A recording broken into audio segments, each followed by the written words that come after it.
My name is Hilary Thomas, and I am the artistic director of Lineage Dance and the Lineage Performing Arts Center, which is where we are. And this is my Live Again story. I actually have, I think, thousands of Live Again stories, so it's going to be really hard for me to condense it into one experience. But it did all start with a movie about a woman named Rel Sun, who was a surf champion. And it was a documentary that I just stumbled upon, and she was such an incredibly inspiring woman who battled breast cancer for 14 years and had this amazing impact on so many people at a time when nobody was talking about breast cancer. And I saw this film and immediately started processing her whole story in dance. And this is what I do. This is how my brain works, is every time I'm inspired, I visualize it all through dance. And so I created a piece about her story. And we toured around the country with this particular piece, raising funds and awareness for breast cancer centers around all over the place. And each time we would do the show, women would come up to me and tell me their stories, their personal experiences with breast cancer. And every time I would hear one of these stories, I would find myself compelled to create a dance about it.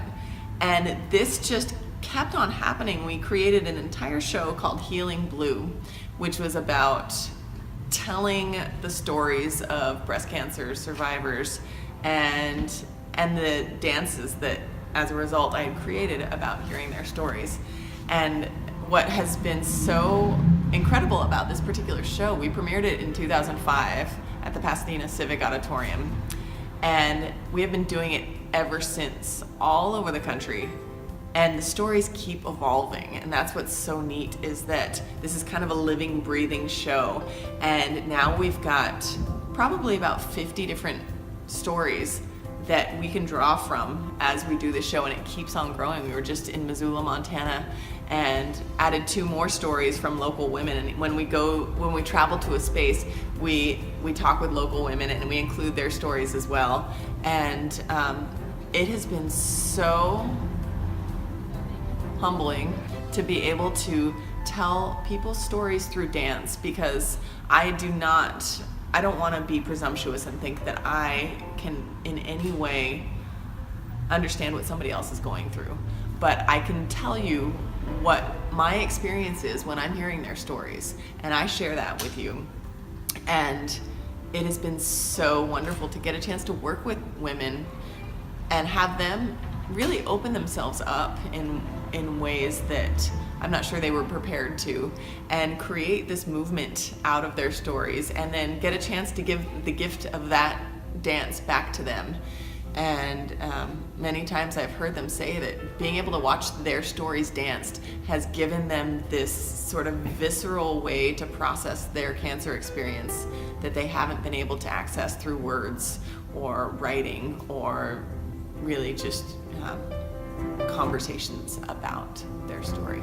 So that has just been one of, I think, the biggest gifts that I have been given, especially from the cancer community, because I have met so many incredible people, and I have just been inspired over and over and over again. And it kind of makes you think, when you're trying to deal with something in your life that is challenging, you think about some of these other people that you've talked to have dealt with things that were 10 times more challenging.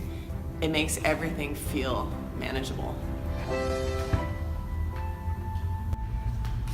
So as I have been talking to so many women about their cancer experience, one of the things that comes up over and over and over, and as always, it really surprised me the first time I heard it, and now it's just one of the things that I hear pretty much every time, is that they wouldn't change their cancer, they wouldn't trade their cancer experience for anything, and that they are so grateful to have had this experience, which when I first heard it really blew my mind, because cancer is something that's very scary, and it was always something very scary to me, and I certainly know that it was something very scary when a person is first diagnosed.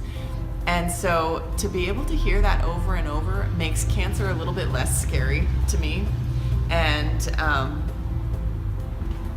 I hear about all of the horrible things that go along with it, so please don't get me wrong, but it makes it more accessible and understandable, and somehow I feel like it's the kind of thing that I could handle a little bit better because of all of this work that I have done.